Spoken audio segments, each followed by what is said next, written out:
Samantala, naglabas na ng opisyal na abiso ang City Government of Santiago sa lahat ng gasoline station operators sa lungsod na mahigpit na sundin ang mga patakaran sa fuel pricing, anti-hoarding at fuel loading. Sa inilabas na pahayag ng Office of the City Mayor ng Santiago, dapat sundin ng mga gasolinahan ang opisyal na schedule ng price adjustments ng kanilang oil companies at ng Department of Energy kung saan ipinatutupad ang pagbabago ng presyo tuwing Martes lamang. Ipinagbawal din ang pagbebenta ng gasolina sa mga bote, galon o anumang lalagyan upang maiwasan ang hoarding at pinaalalahanan ang mga estasyon laban sa short selling o pagbibigay ng kulang na sukat ng fuel.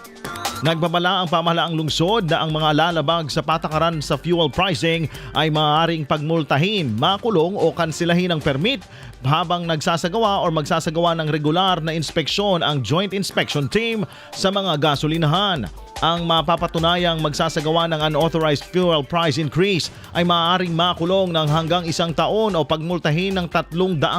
piso, samantalang 5 taong pagkakakulong o 20,000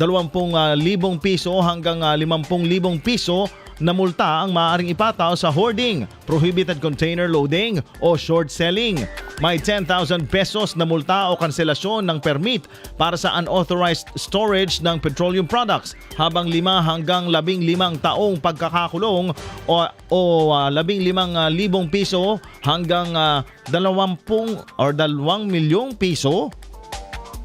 na multa naman ang parusa sa paglabag sa price control sa panahon ng state of emergency. IFM News.